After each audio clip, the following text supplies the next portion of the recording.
नमस्कार साथियों, एक बार फिर से स्वागत है आप सभी लोगों का प्रिपेयर आईएएस के यूट्यूब चैनल पर।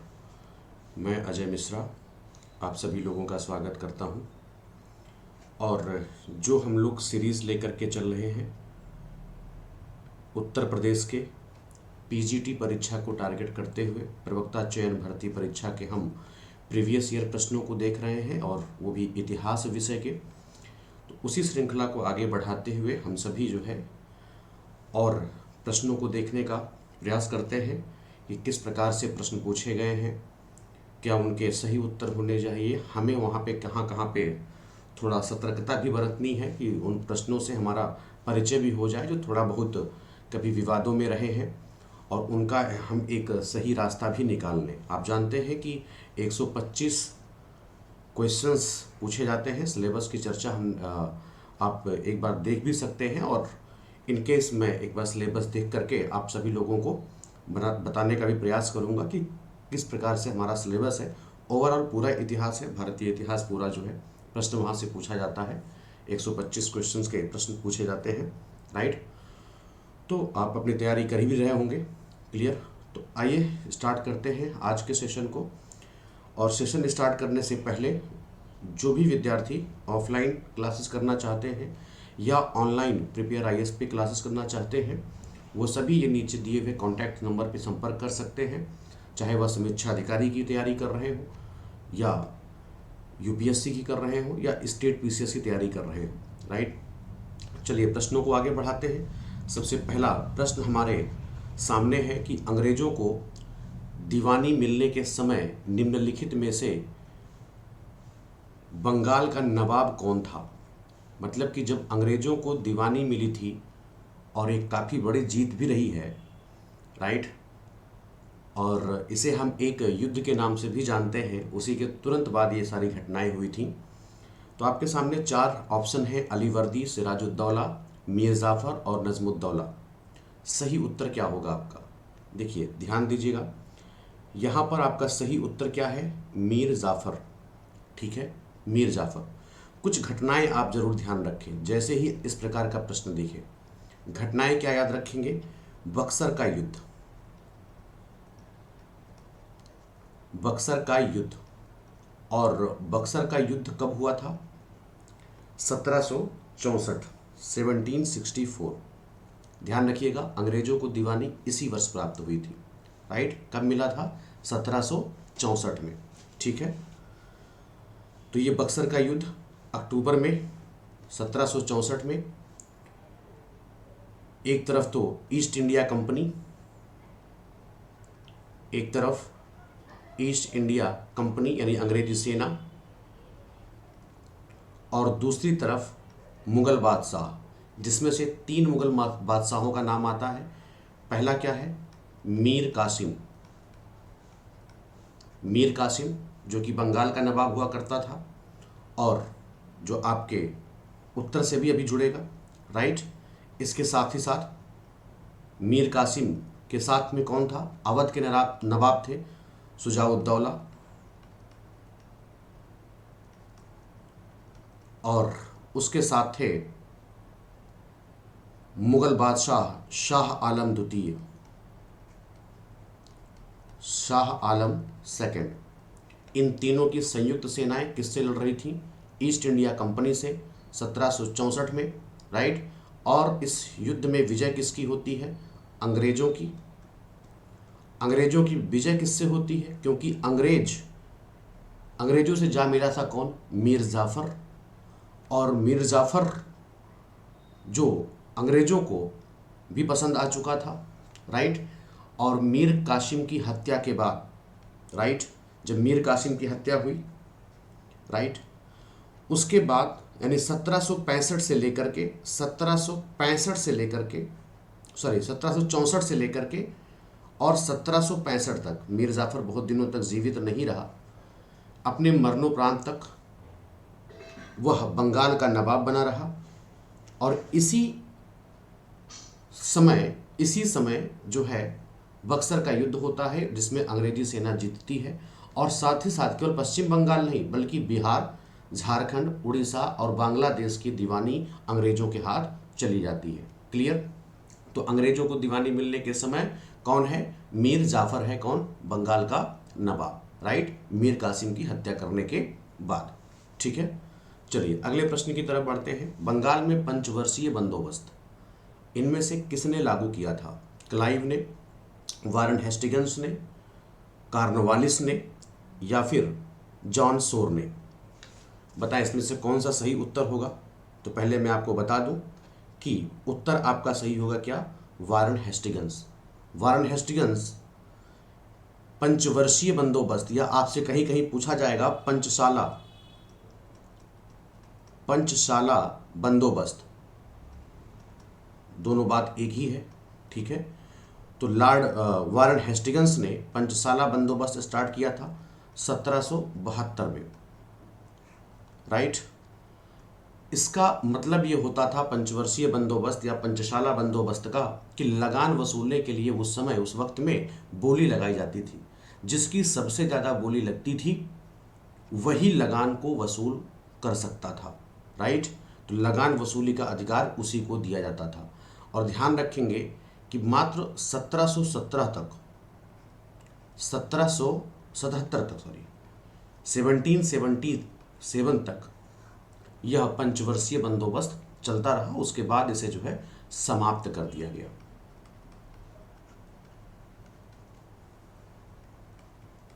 क्लियर।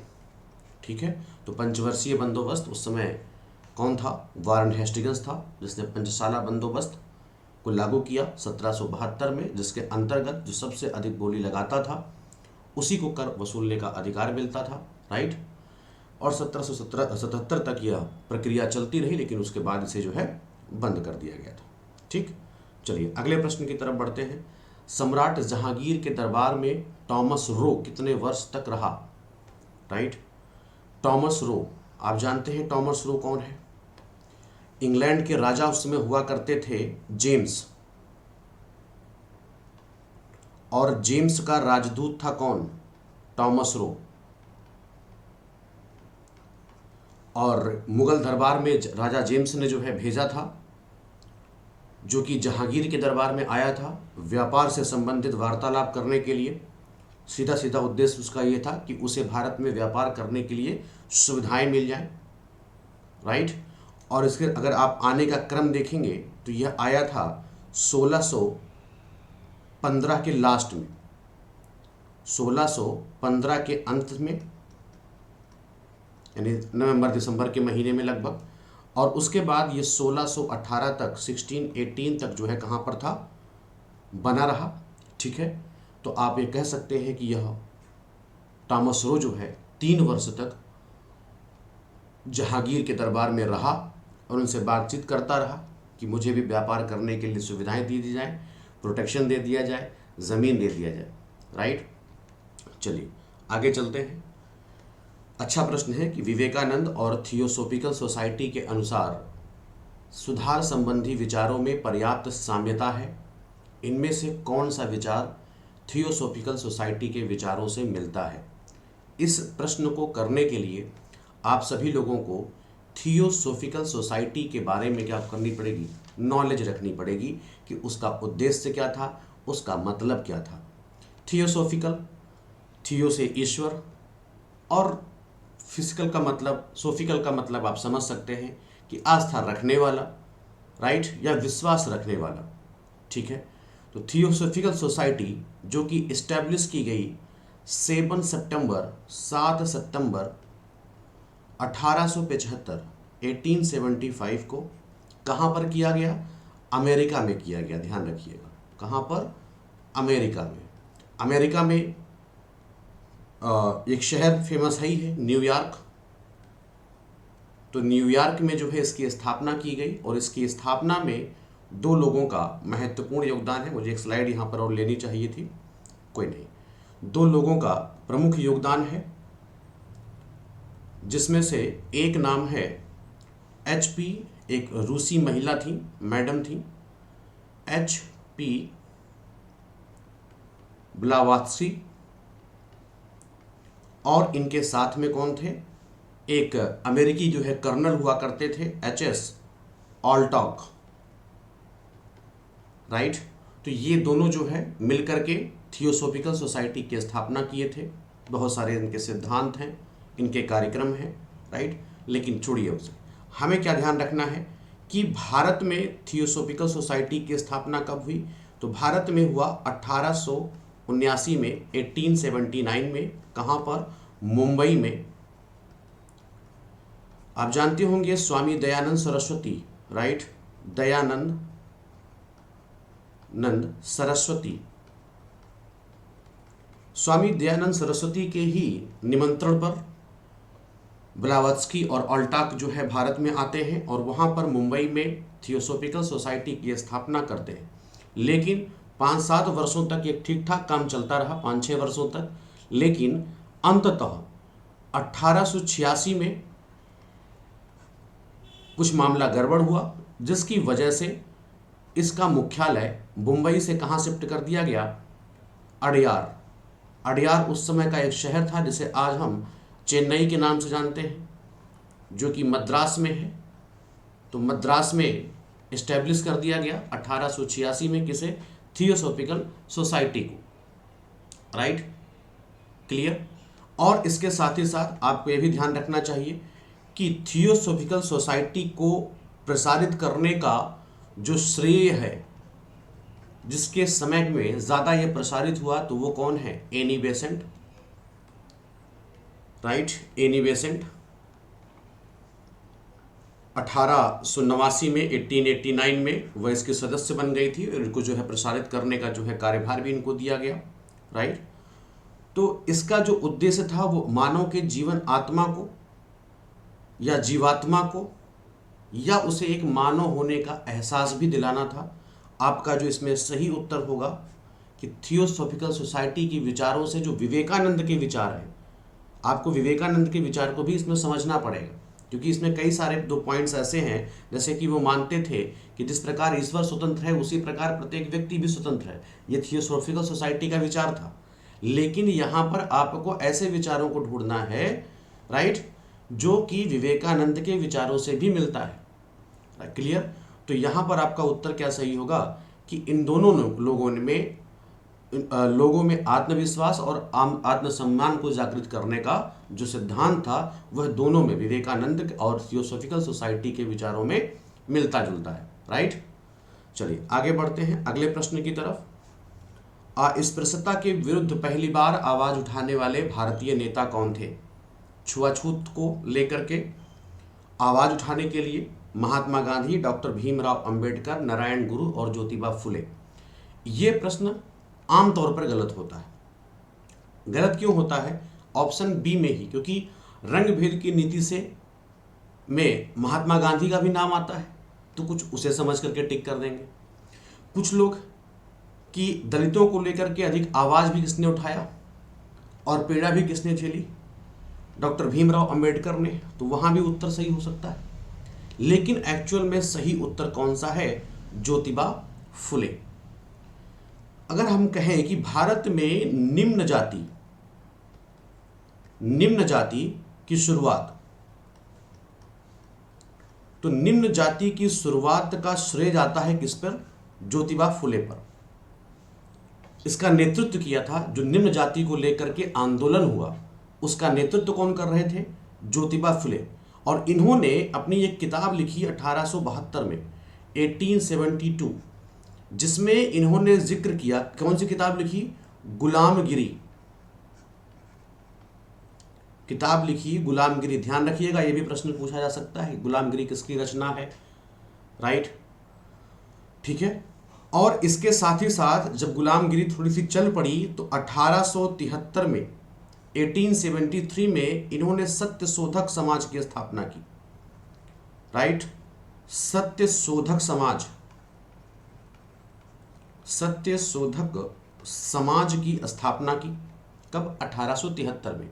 और सत्यशोधक समाज का उद्देश्य ही यही था कि ब्राह्मणों का जो भी आडंबर है, उनके अवसरवादी धार्मिक कृत्य जो भी हैं, उससे जो है निम्न जातियों को बचाना, राइट।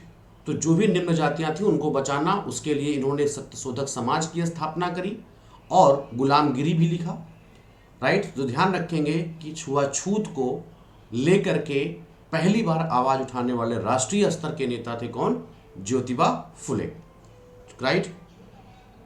चलिए अगले प्रश्न की तरफ बढ़ते हैं कि लॉर्ड कर्जन ने प्राचीन भारतीय स्मारक सुरक्षा कानून पारित किया और इस कानून का उद्देश्य क्या था? प्राचीन भारत में गौरव चिन्हों को सुरक्षित करना, ऐतिहासिक शोध को अग्रसर करने की प्रेरणा देना, या फिर राष्ट्रीय स्मारकों की सुरक्षा के लिए लोगों में राष्ट्रीय चेतना जागृत करना, ऐतिहासिक साहित्य के विकास में योगदान देना। ये चार आपके ऑप्शन हैं। देखिए हम यहाँ पे लाइव क्लास नहीं ले रहे कि आप उसमें टिक लगा सके, राइट, टिक लगा सके, लेकिन अगर आप एक बेहतरीन ऑनलाइन प्रक्रिया को, ऑनलाइन तैयारी को बेहतर तरीके से अपने पास उसे हासिल करके और तैयारी में सफलता प्राप्त करना चाहते हैं तो क्वेश्चन स्क्रीन पर दिखने के बाद तुरंत पॉज किया करें, राइट, और पॉज करने के बाद पहले खुद से सोचें कि आंसर क्या होगा, राइट, और फिर क्योंकि आप अपना स्व मूल्यांकन जरूर करते रहिए। क्लियर। चलिए तो इसमें आपका सही उत्तर क्या होगा कि राष्ट्रीय स्मारकों की सुरक्षा के लिए लोगों में राष्ट्रीय चेतना को, राइट, राष्ट्रीय चेतना को बढ़ाना। ध्यान रखिएगा लॉर्ड कर्जन 18 मार्च 1904 को 18 मार्च 1904 को प्राचीन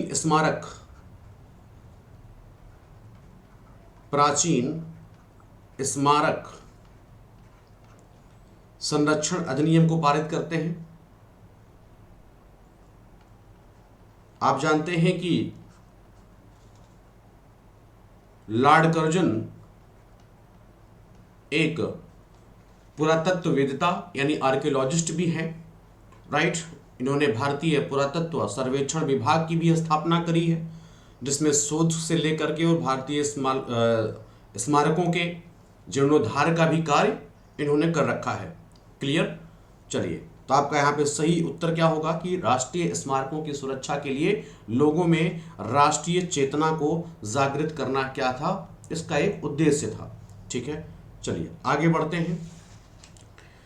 क्वेश्चन पूछ रहा है कि किन राष्ट्रवादियों ने अंग्रेजों के आर्थिक शोषण का नाम, या ऐसे किस राष्ट्रवादी ने अंग्रेजों के आर्थिक शोषण का नाम निकास सिद्धांत या ड्रेन थ्योरी नाम दिया? Right, theory of drain.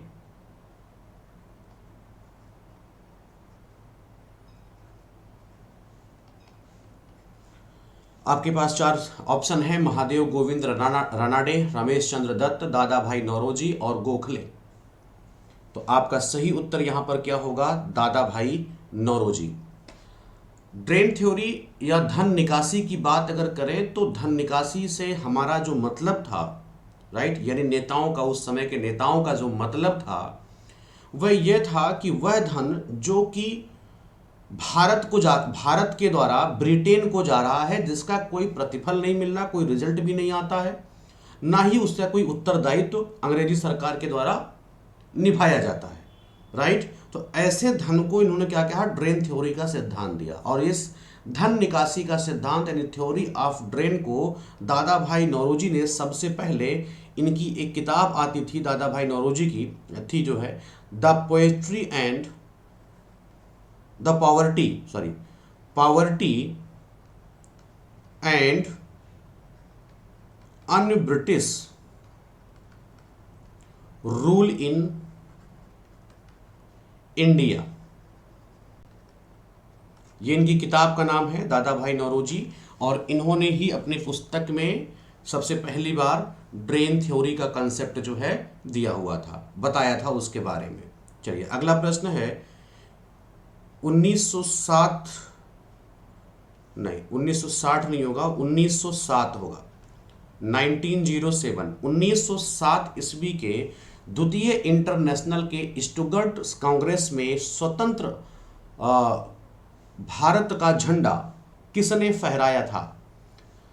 Shyam ji Krishna Verma, Hardayal, M.N.. Roy या मैडम कामा? सही उत्तर क्या होगा? मैडम कामा।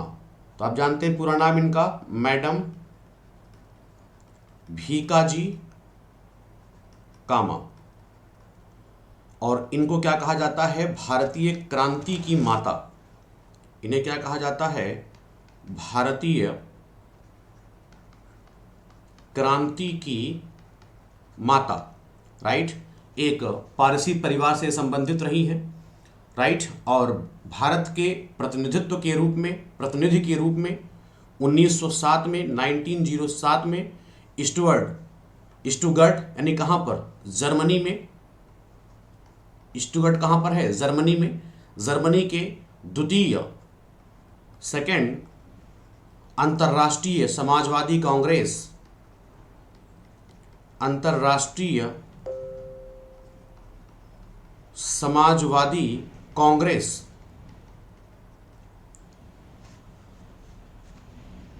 में भाग लिया और सम्मेलन के अंत में वहीं पर सबसे पहली बार भारत का झंडा फहराया। लेकिन यहाँ पर एक चीज ध्यान रखिएगा, भारत का झंडा आज वाला तिरंगा नहीं, उस समय 3 रंग का ही था तिरंगा, लेकिन रंग कौन कौन से थे? रंग थे लाल, हरा, अगर हम लाइन से कहें सबसे ऊपर क्या था? हरा, फिर पीला और फिर लाल। यह हमारा झंडा हुआ करता था। राइट। 1907 में। क्लियर?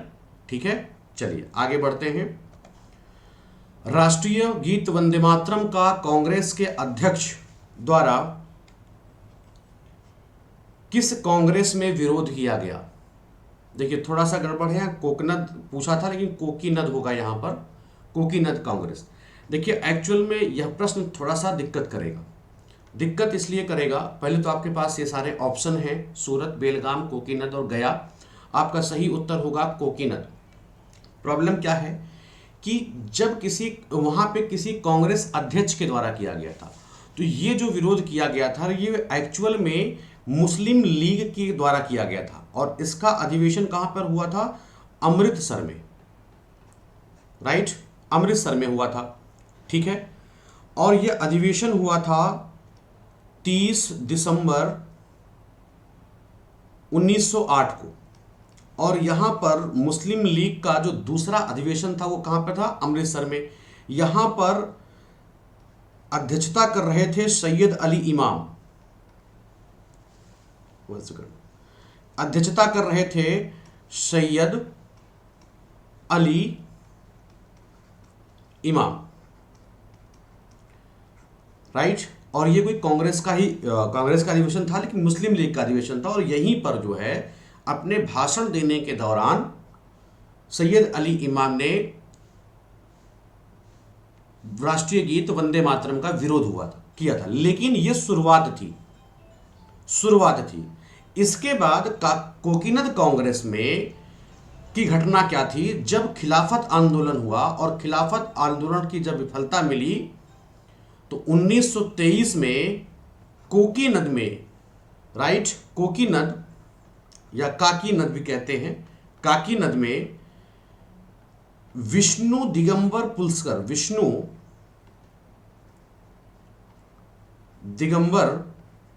पलुस्कर के गाए जाने का विरोध किया गया था। राइट। कब? 1923 में। तो इनके गाने पर विरोध हुआ था कि ये गा रहे हैं, इस पर विरोध था। कांग्रेस के अध्यक्ष के द्वारा विरोध नहीं था। कांग्रेस के अध्यक्ष के द्वारा विरोध अमृतसर में मुस्लिम लीग के द्वितीय अधिवेशन में सैयद अली इमाम के द्वारा किया गया था। राइट। लेकिन आपका आंसर यहां पर, चूंकि कांग्रेस का ही नाम दे रखा है, कौन कौन सा अधिवेशन, तो लगभग इसी के आसपास की घटना नहीं, लेकिन उस घटना से प्रेरित है। तो आपका उत्तर यहां पर सही माना जाएगा, कोकीनद। राइट। चलिए, प्रांतीय स्वायत्तता कब प्रदान की गई? प्रांतीय स्वायत्तता 1909 एडी, 1919, 1935 या 1947? चलिए, तो यहां पर आपका सही उत्तर क्या होगा? 1935। राइट। आप जानते हैं कि ब्रिटिश शासन के द्वारा जो भी संवैधानिक प्रस्ताव पारित किए गए, तो भारतीय शासन अधिनियम भारतीय शासन अधिनियम पारित कब किया गया? 1935, 1935। और इसी अधिनियम की प्रमुख जो विशेषता रही है वो क्या रही है? प्रांतीय स्वायत्तता की स्थापना रही है। क्लियर? तो इसके द्वारा ही प्रांतों में दोहरे शासन का अंत हुआ और पूर्ण उत्तरदायी शासन की स्थापना की गई। राइट? तो प्रांतों को स्वतंत्रता या स्वायत्तता की कब दिया गया? 1935 के भारत शासन अधिनियम के बाद। क्लियर? चलिए अगला प्रश्न है, 1909 के भारत सरकार अधिनियम द्वारा निम्नलिखित में से कौन सा परिवर्तन किया गया? मुसलमानों के लिए पृथक प्रतिनिधित्व मंडल और निर्वाचन मंडल की स्थापना की गई। महिलाओं को मतदाता होने का अधिकार तो नहीं था लेकिन प्रत्याशी हो सकती थी। इसमें सरकारी सदस्यों का बहुमत बनाए रखा गया। विधान परिषदों के सदस्यों को पूरक प्रश्न पूछने का भी अधिकार मिला। ध्यान रखिएगा, इस 1909 के भारत सरकार अधिनियम को क्या कहा जाता है? मार्ले मिंटो सुधार। मार्ले मिंटो सुधार। अब आपको चीजें याद आ गई होंगी। मार्ले मिंटो सुधार ये वो सुधार था जिसने पहली बार भारत में चुनाव प्रणाली का सिद्धांत लाया गया। भारत में चुनाव प्रणाली का सिद्धांत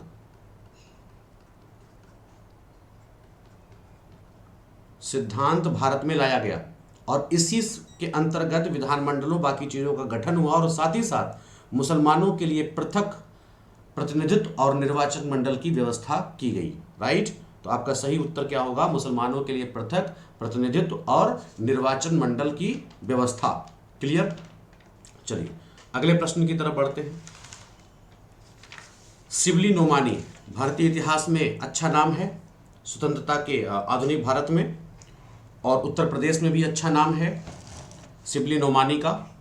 तो 1914 तक ये जीवित रहे हैं और देवबंद मदरसों के समर्थक में थे। तो उनके संबंध में इनमें से कौन सा कथन पूछ रहा है सही नहीं है? ध्यान दीजिएगा, कौन सा प्रश्न जो है, कौन सा स्टेटमेंट सही नहीं है? वे लोकतंत्रवादी होने के साथ ही साथ साम्राज्यवाद के विरोधी थे। बिल्कुल वो थे। राइट? वह कांग्रेस के उच्च आदर्शों के प्रशंसक थे। बिल्कुल ये भी थे। वे सैयद अहमद खां के अंग्रेजों के प्रति भक्ति को उचित मानते थे। ये मामला गड़बड़ है। इस्लामी एकता के समर्थक थे। बिल्कुल सही है। तो आपका सही उत्तर क्या होगा? वे सैयद अहमद खान के अंग्रेजों के प्रति भक्ति को उचित मानते थे। यह स्टेटमेंट क्या है? गलत है उनके बारे में। सिवली नोमानी के बारे में बता देता हूं। ये ब्रिटिश राज्य के दौरान ही भारतीय उपमहाद्वीप के एक प्रसिद्ध इस्लामी विद्वान थे। इसके साथ साथ कवि भी थे। क्लियर? इनका जन्म उत्तर प्रदेश के आजमगढ़ में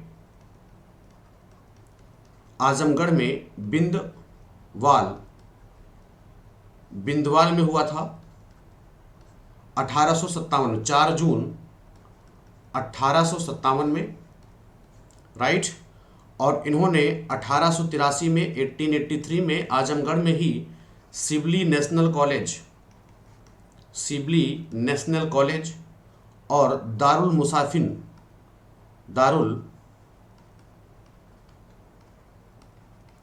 मुसानिफिन की स्थापना की थी।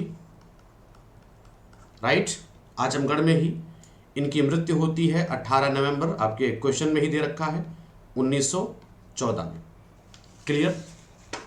चलिए अगले प्रश्न की तरफ बढ़ते हैं। अगला प्रश्न है, हिंदू और मुस्लिम मेरे दो बेगमें हैं, मुस्लिम मेरी लाडली बेगम है। यह कथन इनमें से किसका है? वाइनफील्ड फुलर का, लॉर्ड कर्जन, लॉर्ड डलहौजी और लॉर्ड मेयो का। ध्यान रखिएगा, इसमें आपका सही उत्तर होगा वाइनफील्ड फुलर। राइट? आपको इसमें एक घटना ध्यान रखिएगा, बंगाल का विभाजन कब हुआ था? 1906 में। और यहाँ पर जब बंगाल का विभाजन हुआ तो पूर्वी बंगाल और पश्चिमी बंगाल दो बने। तो पूर्वी बंगाल के गवर्नर कौन थे? वाइनफील्ड फुलर गवर्नर थे। और इन्होंने मुसलमानों को अपनी लाडली बेगम कहा, चहेती पत्नी कहा। राइट, मतलब हिंदू और मुस्लिम दोनों बेगमें हैं, लेकिन मुस्लिम मेरी ज़्यादा लाडली बेगम है, चहेती पत्नी है, ऐसा इन्होंने उल्लेखित किया। और इसका एकमात्र उद्देश्य था कि बंग भंग विरोधी आंदोलन से क्या किया जाए, जो बंग भंग विरोधी आंदोलन चल रहा था उससे मुस्लिमों को पूरी तरह से क्या किया जाए, हटा दिया जाए, राइट, उनको बाहर कर दिया जाए। और इसके साथ साथ जो भी राष्ट्रीय आंदोलन चल रहे हैं, जो भी राष्ट्रीय आंदोलन चल रहे थे, उनमें जो है फूट पैदा की जाए।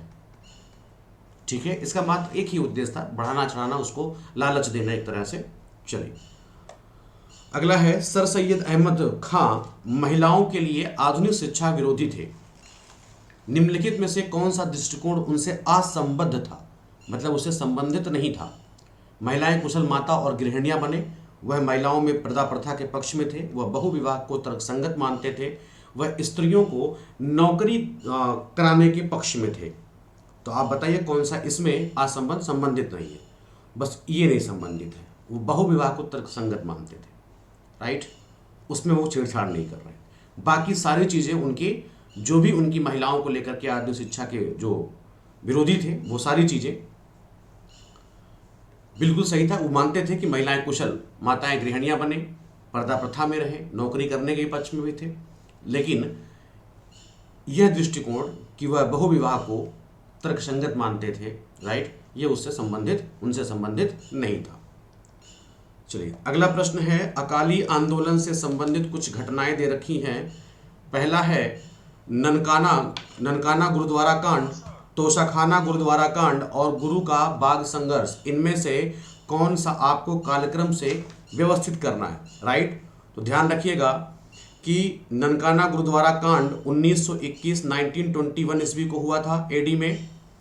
इसके बाद तोशाखाना गुरुद्वारा कांड हुआ था मई, ये फरवरी में हुआ था, ये हुआ था मई 1921 में, राइट, फरवरी मई 1921। और गुरु बाग हुआ था अगस्त 1921। सब एक ही साथ में है, एक ही महीने में, एक ही साल में, अगस्त 1921, राइट। तब आपका सही उत्तर कौन सा है, पहला वाला ही, पहले फरवरी फिर मई, राइट, 2, 5 फिर 8, ठीक, ये मंथ का मैंने नाम लिखा है, ठीक है, 2, 5, 8। तो आपका सही उत्तर क्या होगा, ये होगा, राइट। चलिए फिर मिलते हैं आप लोगों से नेक्स्ट वीडियो में कुछ और नए प्रश्नों के साथ, ठीक है। वीडियो को लाइक शेयर अपना करते रहिएगा, राइट। अगर अच्छा लगे तो, और कोई भी ऑफलाइन क्लासेस को लेकर के बात होगी तो जो भी कॉन्टैक्ट नंबर है आप इन पर संपर्क कर सकते हैं। Thank you.